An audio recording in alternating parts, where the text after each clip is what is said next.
La team Diaoufoué est passée sur Live TV. Il a tenu un débat sur Live TV, mais ce débat pour moi a été décevant, extrêmement décevant. Ce n'est pas le même Diaoufoué que nous avons eu pendant les campagnes, qui avait l'art oratoire et qui tenait des foules pendant des heures. Il avait de bons discours, il était un bon parleur, mais là sur Live TV, moi je n'ai pas été satisfait. Oui, Diao Foué a dit qu'Adama Bictogo n'a pas gagné les élections de Yopougon. Seulement, Diao Foué n'a pas été capable de dire qui a gagné les élections. Et pour moi, c'est une faute. Je veux donc savoir de quel côté il est. Il aurait pu dire que lui, il les a gagnés, ou bien Michel Babo a gagné. Mais le fait de dire que ce n'est pas Adama Bictogo qui a gagné, et dire qu'il ne peut pas dire exactement qui a gagné, pour moi, c'est un problème. C'est un problème sérieux que Diao Foué est là en train de poser. Il a compris qu'en allant à rang dispersé à Yopougon, il ne pouvait pas gagner Michel Barbeau. Les résultats de Michel Barbeau sont les résultats que lui ont donné la CEI. Mais imaginons si Michel Barbeau a les vrais résultats. Combien de voix Michel Barbeau pourra-t-il réellement faire? Et combien de voix pourra faire Adama Bictogo?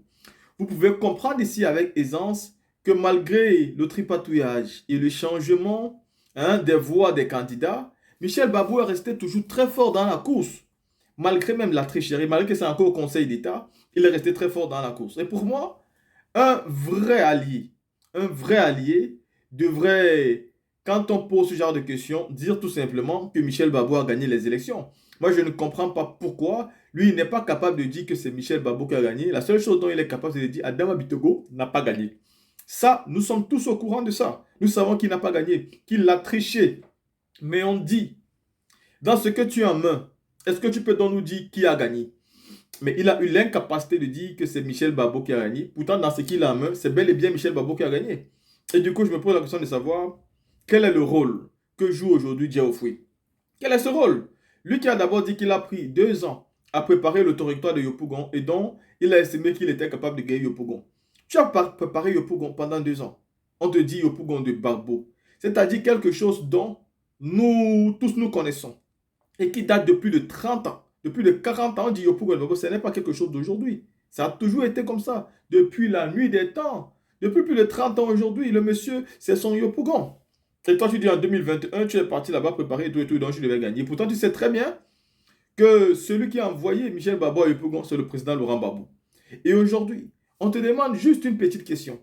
Tu pouvais répondre simplement, mais tu as pris le choix de ne pas reconnaître la victoire de Michel Babou tout en disant que ce n'est pas Adama Bitogo qui a gagné. Et pour moi, c'est un peu lâche. Parce que même si tu ne dis pas que c'est Michel Babou, au moins dis que c'est toi.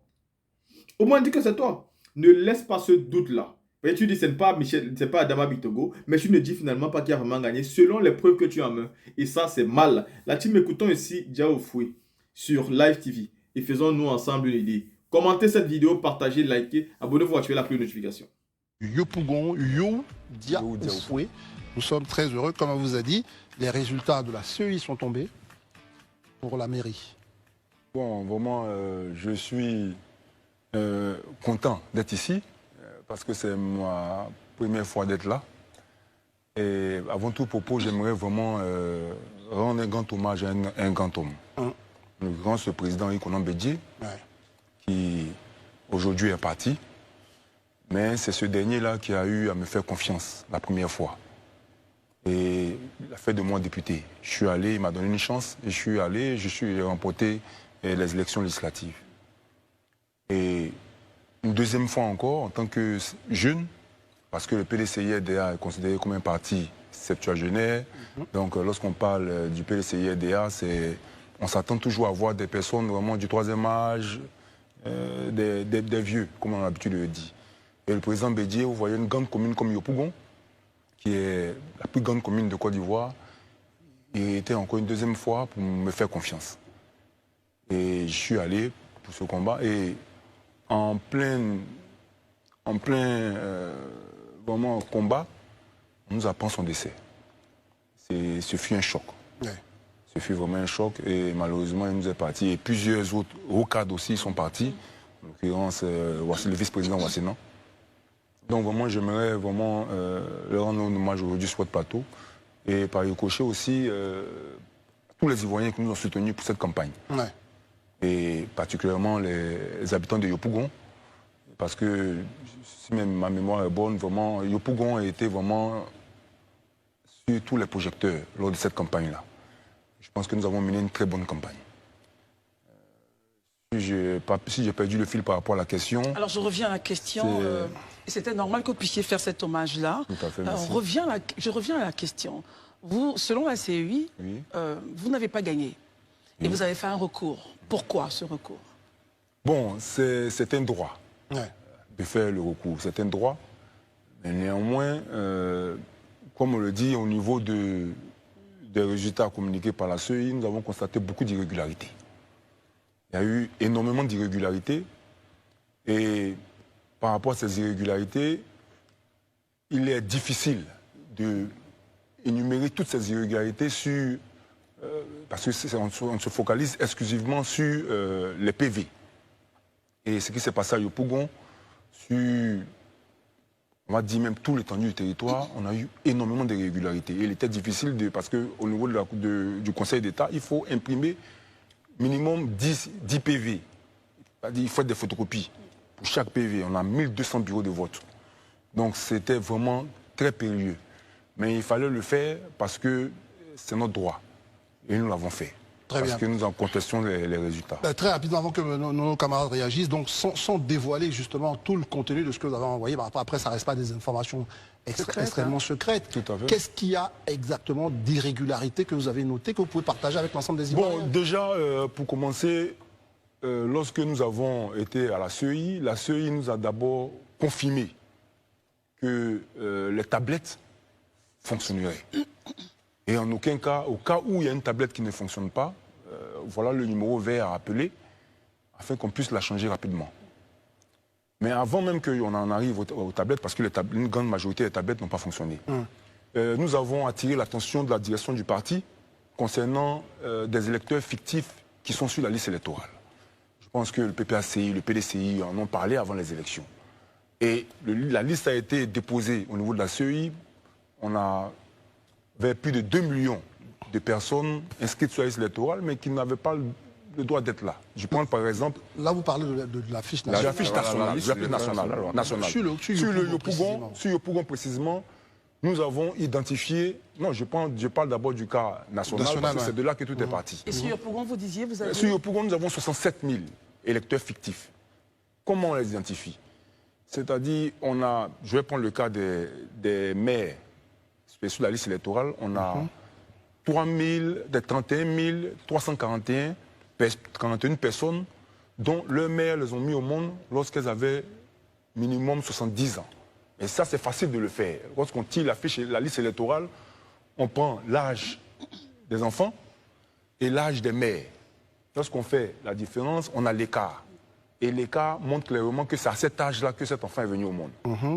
Et ce genre de cas, nous en avons 31 341. C'est-à-dire quand elle avait 70 ans et plus, 84 ans, 100 ans, 120 ans, c'est là que l'enfant est venu au monde.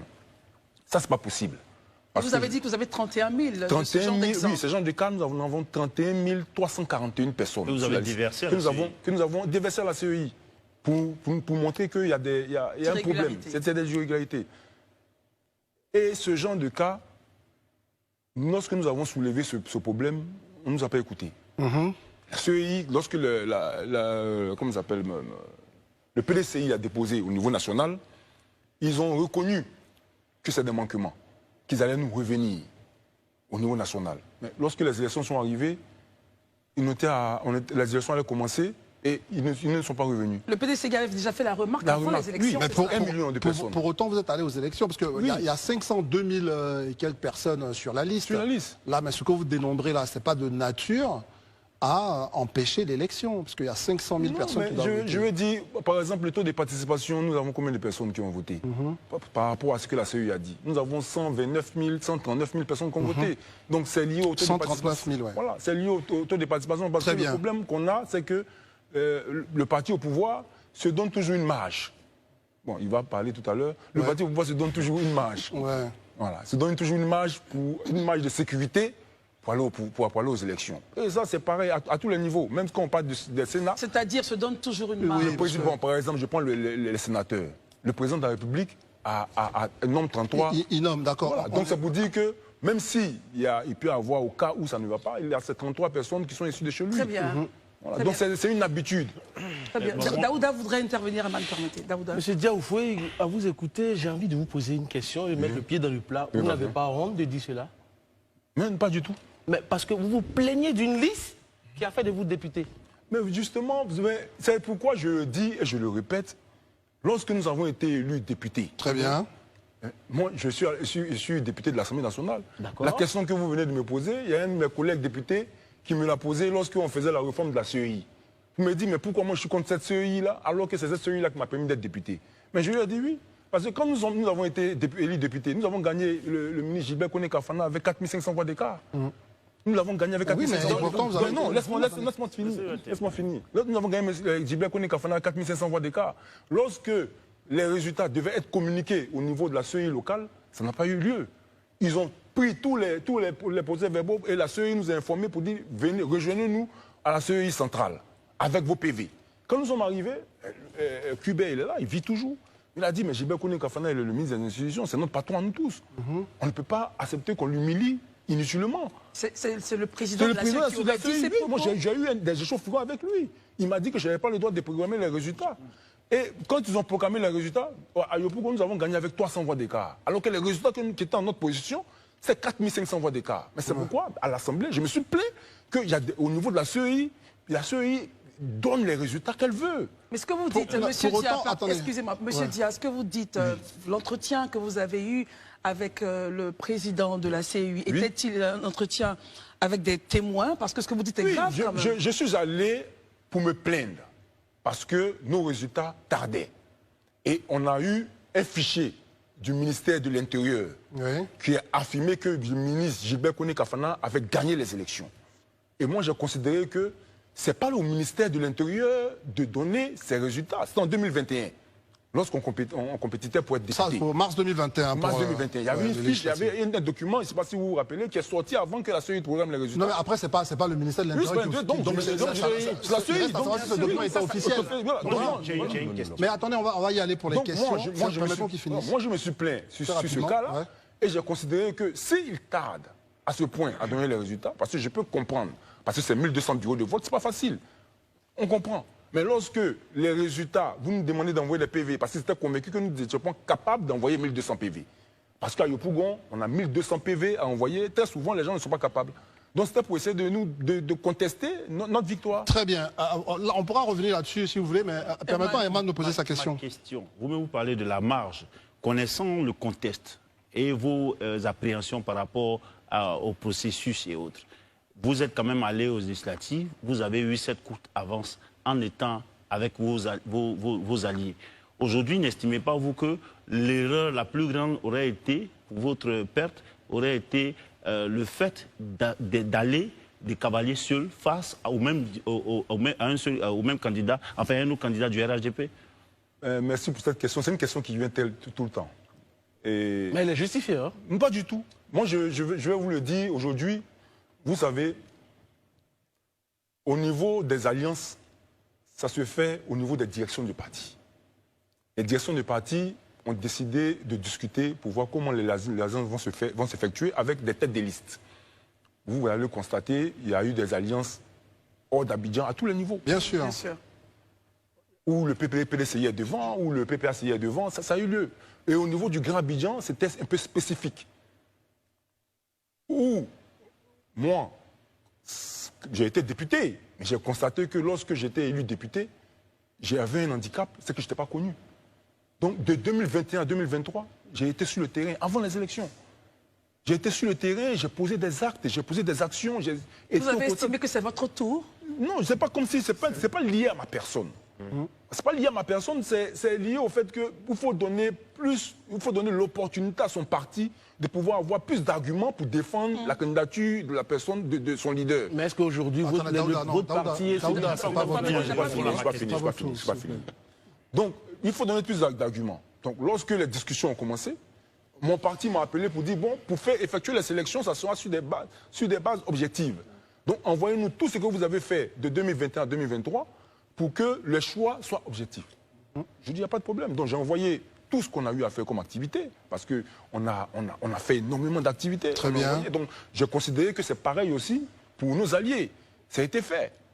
Donc, maintenant, il fallait prendre la décision pour répondre à la question il fallait prendre la décision. Qu'est-ce qui s'est passé? C'est le parti. Le parti dit, bon, au vu et au su de tout ce que nous avons reçu de notre candidat, parce que j'avais été déjà choisi comme candidat du PDCI-EDA. Très bien. Donc, et l'autre côté, c'était candidat du PPACI. Donc, c'était une réponse du parti et de vous-même. Le parti a fait son choix. En tant que le choix du parti, le parti dit, tu vas au combat, mais on y va pour gagner. Mais ma question Très bien. Maintenant, oui, je réponds à votre question. Très rapidement pour permettre aux autres. Je vais dire, parce que lui aussi, il a soulevé ce point-là. Il y a eu des lieux où il y a eu des alliances. Dans le Haut-Sassandra, le PDCI est allé en alliance avec le PPACI. Avec un candidat, PDCI, qui était Didier Madi, Très bien. qui a toujours gagné le RHDP. Lui seul, et cette fois-ci, il va en alliance avec le PPACI et il pète. On a eu le Boclet. On a aussi eu... il y a eu plusieurs endroits où il y a eu des alliances, ça n'a pas marché. Donc l'alliance, c'est un faux argument qui est mis en avant. Parce qu'en réalité, c'est quoi?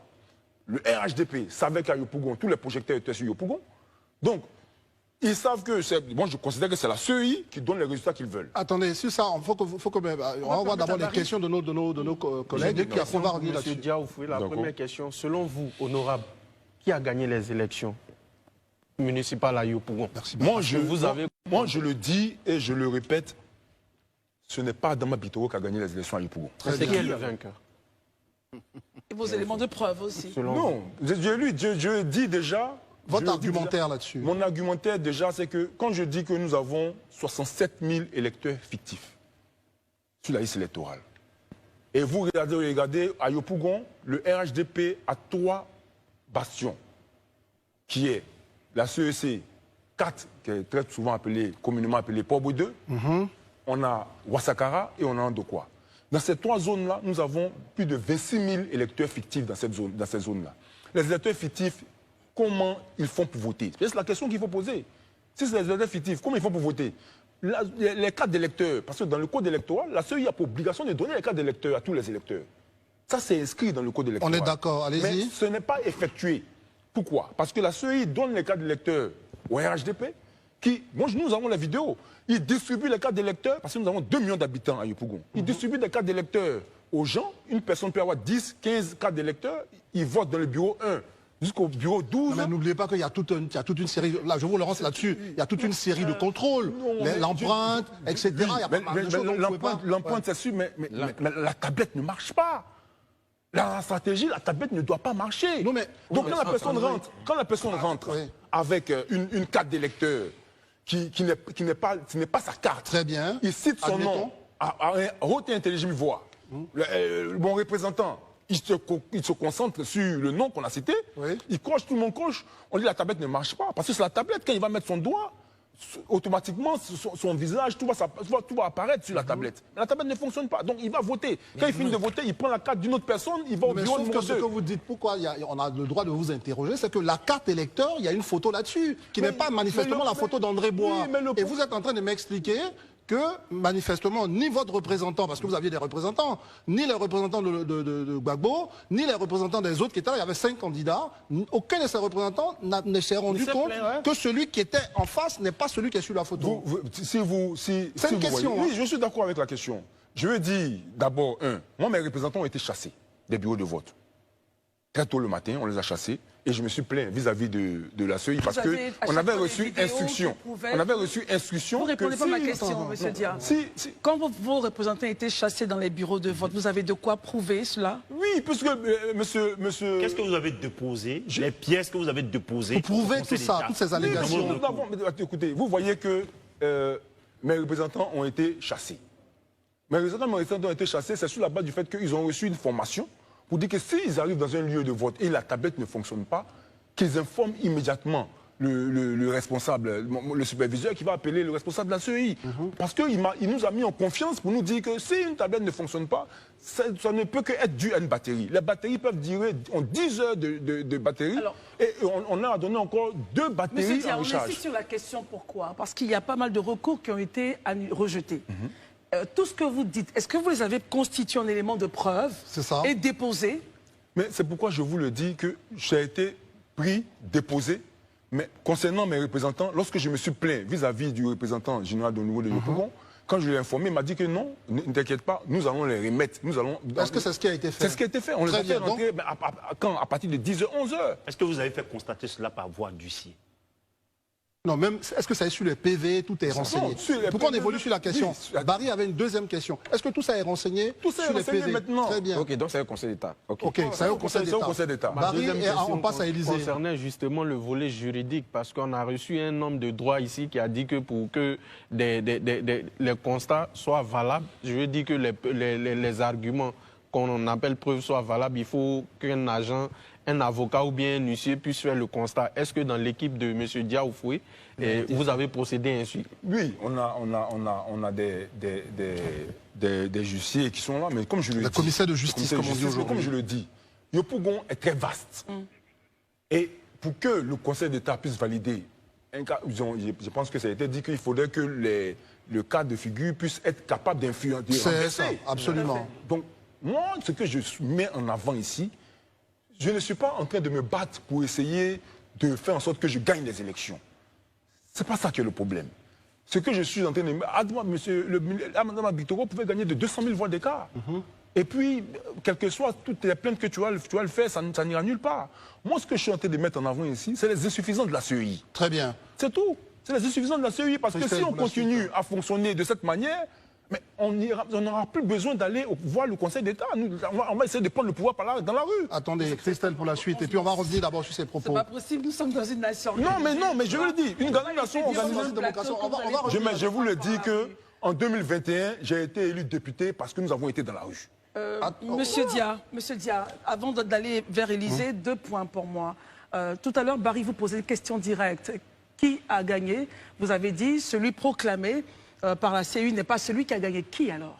Moi, je le dis et je le répète, qu'à partir du moment où il y a des tricheries qui ont lieu, parce qu'il faut que les gens comprennent que nous sommes une nouvelle génération. La génération de nos parents acceptait vraiment tout pour la paix, mais nous fonctionnons avec des valeurs. Je ne peux pas venir dire que Michel ou moi ai gagné. Je ne vais pas le dire, mais je dis seulement que celui dont la CEI a prononcé le résultat, nous ne le reconnaissons pas comme le maire de Yopougon. Permettez, Christelle nous a ouvert, Christelle nous a ouvert une brèche sur cette affaire de valeur, et c'est là où ça va être un peu surprenant, ce que vous venez de dire.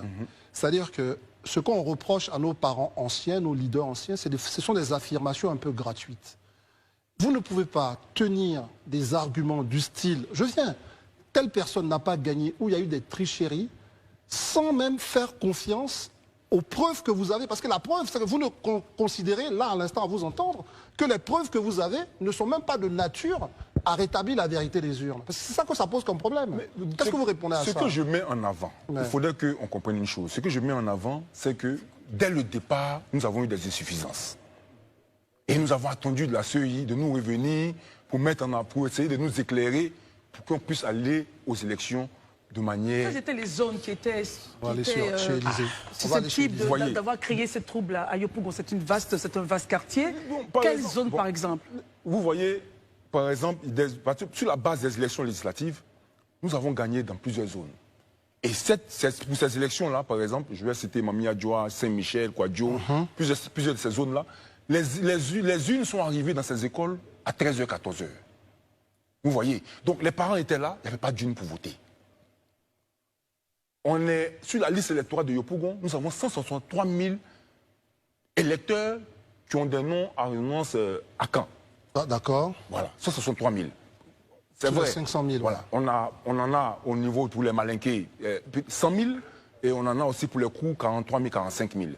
Donc, lorsque les gens arrivent dans les bureaux de vote pour essayer de voter, dans ces zones, parce que quand vous regardez le bureau de vote, sur les listings électorales, le BDV numéro 5, numéro 4, numéro 6, Très souvent, c'est ceux qui ont le nom KKK qui sortent là-bas. Voilà. Et très souvent, les unes ne sont pas présents. Et c'est au niveau de 13h, 14h que les unes arrivent. Vous voyez, normalement, si une urne arrive, et si ils ont commencé les votes à 14h, on compte jusqu'à... Ça ne fait même pas à 17h, on va au-delà. Mais vu que la CEI a décidé, a voulu qu'on essaie de fermer à 17h parce que la nuit, c'est risqué, les gens arrêtent. Élysée. Monsieur Diaoufou, moi je vous regarde droit dans les yeux et puis je vous pose la question après l'événement de Yopougon, après ce qui s'est passé à Yopougon, c'est-à-dire le fait que vous soyez parti en rang dispersé, alors que les législatives de ces partis unis, est-ce que, honnêtement, devant nous, vous pouvez nous dire aujourd'hui que l'alliance ou l'environnement d'unité entre le PPACI et le PDCI a pris du plomb dans l'aile à Yopougon? Moi, je vais le dire sincèrement. Toute sincérité. Même si nous étions alliés en alliance, la CEI allait donner Adama Bitoro vainqueur. Très bien. Non, la réponse est claire. Je le dis, parce que moi, les divisions que je mets en avant, c'est que l'avantage que Adama Bitoro a bénéficié, c'est la CEI. Très bien. Donc, Daouda. même si on était en alliance, on allait avoir le même résultat. Daouda. On va faire un tour de table, on revient. Il y a des questions qu'on doit vous poser. On vient de dire que le président Adama Bitoro a bénéficié de l'avantage. Hein. Moi, ce n'était pas ma question. Ma question, elle est plutôt sur... On reviendra là-dessus. Il a dit quelque chose qui est très important pour moi. Il a dit, pour la paix, nos parents acceptaient tout. Est-ce que ça dit que pour la guerre, vous êtes prêt à aller pour savoir qui a gagné ces élections? Parce que vous l'avez dit ou pas? Non, je veux dire qu'il faut qu'on sache que pour la démocratie, il y a des gens qui sont morts pour la démocratie. Donc vous êtes prêt à aller mourir pour ça? Il y a des gens qui se sont battus corps et âme pour que nous soyons un pays indépendant aujourd'hui. D'accord. Et il y a des gens aussi qui se sont battus corps et âme dans leur vie pour que la démocratie soit ce que nous vivons. D'accord. Et si aujourd'hui nous sommes en face de personnes qui essaient de la piétiner, c'est notre rôle à nous de dire non. Mais vous parlez de piétiner pendant que vous parlez de piétiner, comment on appelle cette loi, mais pendant ce temps, durant tous les échanges ici, vous n'avez pas su prouver. Il n'y a même pas eu un soupçon de preuve qui dit qu'aujourd'hui vous avez des éléments pour dire que vous n'avez pas gagné. Je te donne, voici les éléments. Mais qui sont certifiés par qui? C'est la listing, c'est sur le listing électoral. Attendez, c'est sur le listing électoral. C'est sur le listing électoral. Avant de permettre à notre cher ami Herman de réagir, une autre question. Concernant les irrégularités, revenons là-dessus. À Abidjan, il y a eu d'autres zones où parfois le PDCI a gagné, et pas parfois le PDCI a gagné. On a les exemples du plateau, on a l'exemple de Cocody, où on fait les mêmes types de reproches. Finalement, c'est la même CEI. Comment vous analysez ça? Parce que c'est vraiment une question quand même de fond. Mais c'est pourquoi je dis, vous allez voir la majorité de ces personnes qui ont gagné à Abidjan. Oui. C'est pas de nouveaux maires. C'est des maires aguerris. C'est des personnes qui ont quand on parle d'Abi Raoul, il a fait au moins 5 ans, 10 ans. C'est la même machine. C'est la même machine, oui. C'est la même organisation, mais je veux dire que c'est des personnes qui ont l'habitude des élections. Qui ont l'habitude des élections, mais c'est important. En quoi est-ce que le fait d'avoir l'habitude des élections peut contrarier la technologie que vous reprochez à la CEI? Non, je veux dire que, vous voyez, moi je parle de 2400 personnes. Moi c'était ma première fois de compétir en tant que maire. Et il fallait avoir 2400 personnels. Le personnel, là, 2400. On ne peut pas comprendre, on ne peut pas contrôler la conviction de 2400 personnes. Il y a des personnes en qui on a mis dans les bureaux de vote qui n'ont pas fait le travail qu'il fallait. Eux, ils ont été élus maires, donc ils repartent avec leur même équipe qui sont intransigeants de conviction. C'est ça, on dit que des personnes qui sont aguerries. Barry voudrait intervenir. Arman. Monsieur Diaoufoué, je vais rebondir sur ce que vous venez de dire. S'agissant des 2400 personnes que vous avez construit autour de vous, votre équipe, ne pensez-vous pas que les représentants, ne pensez-vous pas que certains n'ont pas fait le travail pour lequel vous les avez cooptés? Et est-ce que la formation, je veux dire, est-ce que ces représentants-là ont eu la formation requise pour vous représenter dignement dans le bureau de vote? Et est-ce que ça, on peut imputer, par exemple, la défection ou le travail mal fait par un représentant d'un candidat à la CEI? Vous savez, pour que la fraude puisse passer, il faut forcément qu'il y ait des failles. Et comme je l'ai dit, personne ne peut contrôler 2400 personnes. Nous avons formé. Et beaucoup de personnes que nous avons formées ont bloqué le scrutin sur la base du fait que les tablettes ne fonctionnaient pas. C'est sur la base de la formation. Il y a des autres qui sont laissés faire corrompre. C'est normal, mais nous avançons. Comme je l'ai dit tout à l'heure, quand on a parlé de qui est adhéré, les maires sortants du PDCI RDA ont une équipe avec qui ils ont travaillé pendant 5 ans. Aujourd'hui, c'est les mêmes personnes qui leur ont permis de gagner demain. Ils fonctionnent avec eux encore pour avancer. Yehou Diaoufé, vous êtes jeune, vous nous parlez de renouvellement de génération, mais il y a un discours que vous tenez. En fait, quand on a gagné, c'est qu'on est aguerri. Mais quand on a perdu, c'est que les autres ont triché. Non. Parce qu'il y a un moment, parce qu'on a envie quand même, à un moment qu'on dise, cette année, je n'étais pas bien préparé, parce qu'il semblait que c'est ce que vous disiez, je n'étais pas bien préparé, je n'avais pas toute l'équipe, etc. Mais est-ce que ça nous... On peut peut-être désespérer un peu de la jeunesse, que la jeunesse dise, je vous pose la question, dise, c'est toujours la faute aux autres si je perds. Non, c'est pourquoi je dis. Moi, je dis avant les élections, avant que nous aillions aux élections. La CEI a été approchée pour dire qu'il y a des manquements sur la liste électorale. Et que vous a répondu la CEI à ce niveau? La CEI nous a dit qu'ils reconnaissent qu'ils ont identifié 1 million de personnes qui ont... Je ne pense pas que la CEI a dit ça. Le PPACI et le PDCI ont dit ça. Oui, le PDCI, oui. Le PPACI ont dit ça. La CEI n'a jamais dit ça. La CEI, nous attendions que la CEI nous revienne, parce qu'ils ont dit ils ont reçu les fichiers. Ok, les techniciens vont travailler sur les fichiers, ils vont nous revenir. Mais nous ne sommes jamais revenus. Et lorsqu'on fait les élections, on constate que les mêmes manquements sont toujours sur la liste. Très bien. C'est ce que nous relevons. Très bien.